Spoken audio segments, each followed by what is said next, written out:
जब कपिल देव देवहूति और कर्दम के यहाँ पधारे तो ब्रह्मा जी के जो 10 पुत्र हैं, मानस पुत्र, 10 में से 9 पुत्र भगवान कपिल का दर्शन करने के लिए आए। जब दर्शन करने आए तो कर्दम और देवहूति की 9 कन्याओं का विवाह ब्रह्मा जी के 9 पुत्रों के साथ कर दिया गया। तब नारद जी नहीं पहुंचे थे, उनका विवाह तब भी नहीं हुआ और अब तक नहीं हुआ। फिर यहाँ कर्दम ऋषि तपस्या करने के लिए चले गए। कर्दम ऋषि के जाते ही कपिल देव जी जब कुछ बड़े हुए, अपनी माता देवहूति को श्री कपिल देव जी महाराज ने बहुत सुंदर ज्ञान का उपदेश दिया है। श्रीमद् भागवत की 9 प्रकार की भक्ति के विषय में बताया, साथ ही साथ अष्टांग योग की शिक्षा दी और वेदों में दर्शन भक्ति का वर्णन है। वेदों की दर्शन भक्ति को श्रीमद् भागवत जी की 10वीं भक्ति कहा है। तो दर्शन भक्ति के विषय में ज्ञान का उपदेश दिया। भागवत में इसी कथा को जब कपिल देव जी ने अपनी माँ को ज्ञान का उपदेश दिया है, कपिलोपदेश की कथा के नाम से जानते हैं। महाराज मनु और शत्रुपा की पुत्री हुई है प्रसूति। प्रसूति का विवाह हुआ है प्रजापति दक्ष के साथ। प्रसूति का विवाह प्रजापति दक्ष के साथ हुआ और प्रजापति दक्ष की 60 बेटियां हुई। 60। सबसे छोटी पुत्री का नाम है सती। ब्रह्मा जी ने दक्ष प्रजापति से कहा कि तुम तपस्या करो और जगदम्बा को पुत्री के रूप में प्राप्त कर लो। प्रजापति दक्ष ने कठोर तप किया है और जगदम्बा प्रसन्न हुई, दक्ष के यहाँ पुत्री बन करके पधारी है। दक्ष प्रजापति ने अपनी बेटी के सरल स्वभाव को देख के उनका नाम रखा है सती। सती का मतलब होता है सत्य मार्ग पर चलने वाली देवी। सत्य मार्ग का अनुसरण करने वाली देवी सती। सती का जो हृदय था वो बचपन से, बाल्यकाल से भगवान शंकर की ओर आकर्षित था, भगवान शिव में लगा हुआ था। कुछ बड़ी होने पर खेल कूद आदि सारी क्रियाएं सती ने बंद कर दी। सती प्रातः काल ब्रह्म मुहूर्त में उठ करके लगभग 4 बजे मां गंगा के तट पर जाती थी। भगवान शंकर का पार्थिव पूजन मतलब मिट्टी की मूर्ति बना करके उसका पूजन करती थी, अभिषेक करती थी। जल से, दूध से, दही से, शक्कर से, घी से, शहद से भगवान भोलेनाथ को बिल्वपत्र और समीपत्र समर्पित करती थी। कभी रुद्राष्टकम से भोलेनाथ की स्तुति करती, कभी पंचाक्षर मंत्र से भोलेनाथ की स्तुति करती। बिल्वपत्र समर्पित करते हुए कहती थी, त्रदलम त्रगुणाकारम त्रिनेत्रम चौत्रयायुधम त्रिजन्म पाप संहारम बिल्वपत्रम शिवार्पणम। बिल्वपत्र समर्पित करती है। त्रिदलम त्रिगुणाकारम। बेलपत्र में 3 दल है। 3 दल मतलब 3 पत्तियां होती हैं।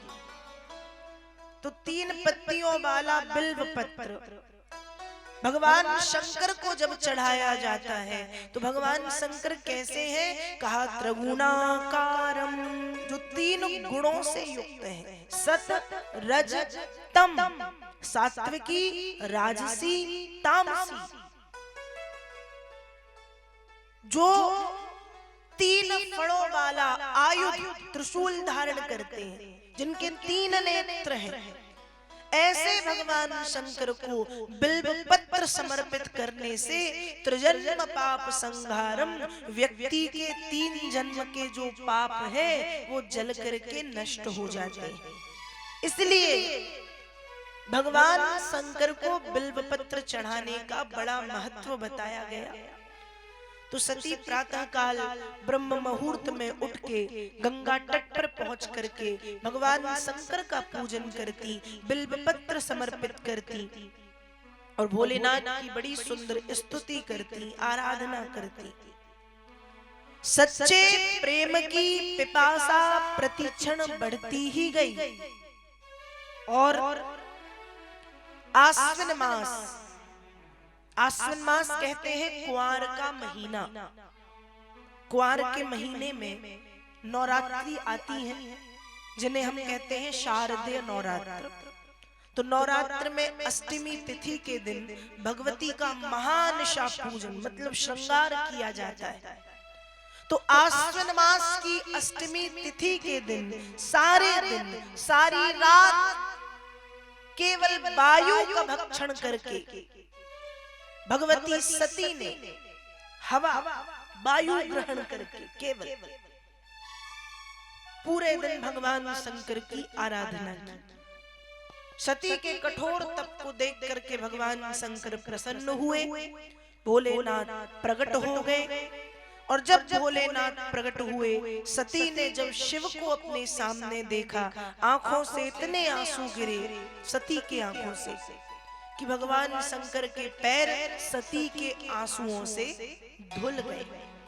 भगवान शंकर ने सती को उठा करके दोनों हाथों से खड़ा किया और पूछा कि हे देवी, कठोर तपस्या करके आपने अपने कोमल अंगों को क्यों जलाया? इतनी कठोर तपस्या क्यों की? सती कहती है, प्रभु मेरी इच्छा क्या है, मेरी चाह क्या है, मेरी अभिलाषा क्या है, वो आपसे छिपी नहीं है। भोलेनाथ जानते तो थे कि सती क्या चाहती, लेकिन भोलेनाथ सती के मुख से सुनना चाह रहे हैं। और जब सती ने एक शब्द भी नहीं कहा, स्वयं भोलेनाथ कहने लगे कि हे देवी, आप मेरी पत्नी बनकर के मुझ पर कृपा करें, मुझ पर अनुग्रह करें। भगवान शंकर का हाथ सती के हाथ में था, सती का हाथ शिव के हाथ में था। निश्चित समय पर ब्रह्मा आदि देवता शिव और सती के विवाह का प्रस्ताव लेकर के प्रजापति दक्ष के यहाँ पहुंचे। लेकिन प्रजापति दक्ष भगवान शंकर का घोर विरोधी, भगवान शंकर का विरोध करने वाला। जब ब्रह्मा जी ने कहा कि सती का विवाह शिव से करो, दक्ष ने कहा मैं नहीं करूंगा। तब स्वयं भगवान विष्णु प्रकट हुए। दक्ष प्रजापति भगवान विष्णु का परम भक्त था, परम वैष्णव था। भगवान विष्णु के कहने पर ना चाहते हुए दक्ष ने अपनी पुत्री सती का विवाह भगवान शंकर के साथ करा दिया। माता पिता से विदा होकर के सती पति के धाम कैलाश पर्वत को चली आई। कैलाश पर्वत पर नित्य भोलेनाथ संवाद करते हैं ऋषियों से, साधुओं से, संतों से। भगवत चर्चा कभी सुनते हैं, कभी सुनाते हैं, कभी कीर्तन करते हैं। और इस सब में सती का भी बड़ा मन लगता है, कीर्तन करने में, कथा सुनने में।